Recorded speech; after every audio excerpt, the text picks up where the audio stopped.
أعوذ بالله من الشيطان الرجيم. بسم الله الرحمن الرحيم. الحمد لله رب العالمين، والصلاة والسلام على سيد المرسلين وعلى آله وصحابته والتابعين لهم بإحسان إلى يوم الدين.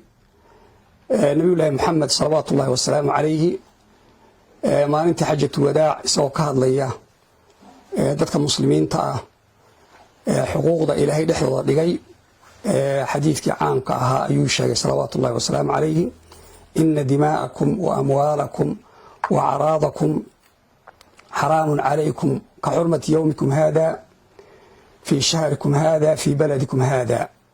dadyahu muslimiinta ay dhiiggiinna iyo maalkiinna iyo cirdiga iyo sharafta dhexdiinna waa ku xaaraan oo muslimku inuu dilo ma banaana, muslimka inuu xoolihiisa dhaca ma banaana, inuu barakiciya ma banaana. waa xuquuqda ilaahay subxaanahu watacaala ummadda dhexdeeda u dhigay. waxaa labadan maalmood u dambeeyey magaalada laascaanood ka socda barakicin iyo qafaal aada u foolxun oo si qaab darra u socda oo ku wajahan dadka ka soo jeeda gobollada baa iyo bakool oo runtii si aan inaba caadi ahayn arrintaas ay u dhacayso. waxaanu leenahay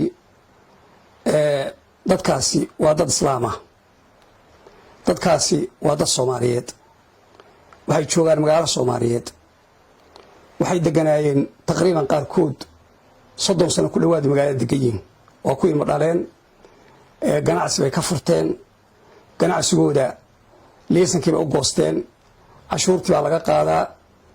qaarkood waa dadka guryaha waaweyn dhiso waxay dhisayaan oo dhismaha magaalada ragga dhisay weeye. dadkaasi magaalada in badan bay joogeen. waxaa ka dhacay meesha tan wax aad iyo aad looga xumaado. magaaladu waxay leedahay culimay leedahay, magaaladu waxay leedahay dad madax dhaqameed ah, ismo iyo cuqaal, ningarbood, aqoon-yahano. dadkaasoo dhan intaan ka warqabo wax tala ah oo mawduucan laga weydiiye ma jirto. maamulka ayaa go-aankaa qaatay oo hawshaa ku tallaabsaday. waxaanu leenahay arrintaasi arrin islaamka waafaqsan maaha, arrin dhaqanka soomaalida soo jireenka ah ee wanaagsan mid waafaqsan ma aha. waxaa laga yaabaa in mararka qaarkood ay yidhaahdaan amnigaanu ka hadlaynaa oo amniga dartii baa hawshan loo wadaa.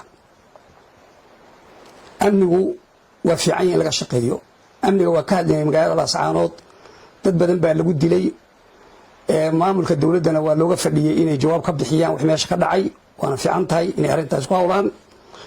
laakiin amnigu ma aha jawaab u noqon mayso dadkii meesha lagu leeyay layska sugayey in kunka qof ee jooga laascaanood ee dumarka iyo maatada iyo carruurta wax walba wax kastaba leh qixinta la qixinayaa jawaab u noqon mayso wixii layska sugayey. dadkaasi haddayba ku jiraan dad laga yaabo inay amniga dhibaato ku hayaan, waxaa la rabaa in maxkamad la saaro, dowladdu inay soo saarto dadka waxaan samaynaya dhibka geystay, ama mid degaanka u dhashadoo hore u joogay ha ahaado, ama kuwaa marka dambe yimi ha ahaadeene. dembiile waa dembiile, in la soo saaro oo lasoo qabto oo maxkamad la saaro waxaa loo baahanya taasay ahayd. lama samayn ee dadkii waa la qixiyey. wuxuu yidhi ninkii hadlay gabiga tirinayey, maandhow xisaan lagama tago eed haddaad fadhiya. waxay ku habboonay haddii go-aan ay qaateen oo yidhaahdeen hala qaxiya dadka kan. dadkan magaalada way deganaayeen, muddo dheer bay joogeen, dad bay deyn ku leeyihiin, carruur baa iskuulla ku maqan, dad baa gurye dhisayey, dad baa deyn cid wax ka haystaan. aad baa hawsha u kala daadsanay. waxay xaq u leeyihiin dadkaasi in bal mar haddii xitaa lagu tacadiyayo in loo ogolaado zaman la siiyo ay ku diyaargaroobaan oo la yidhaahdo muddadaas wixiina ku urursada oo waddanka kaga baxa. saasay ku habboonayd, lama yeelin.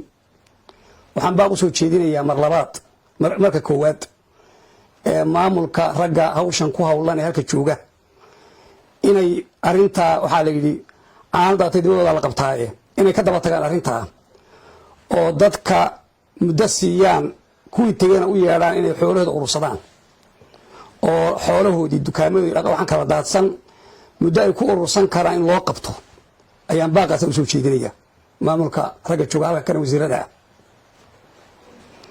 dadka magaalada degan ee shacabka waxaan leeyahay waxaa laga yaabaa dadka qaarkood dadkaas sheerar bay la lahaayeen oo waxaa isugu jiray ninkii markaa sheerka la lahaa inuu dee xil weyn isa saaro oo ciddii aad wax la lahayd hadday maqan tahay waa mas-uuliyad inaad xoolihii xisaabtoodii iyo hagaajintoodii shaqadii aad hagaajiso oo aad iska ilaaliso waxa aad gacanta ku hayso xoolaha aan cidi sheerka la lahayn raggoodii la barakiciyeyna magaalada xil baa ka saaran ilaalinta maalkaas iyo isxilsaaridda iyo inaan la farataysan inaan la dhicin waa dulmi weyn waana waxyaabaha dad badan ay ku halaagsameen in qof muslima xoolihiisa la farataysto oo lagu xadgudbo ilahay waxaan ka barinaa subxaana wa tacaala inuu laba tala taro allahayna waafajiyo wixii shar wada sharkooda allah ku celiyo subxaanaka allahuma bixamdika ashhadu an laa ilaha illa anta astaqfiruka wa atuubu ilayk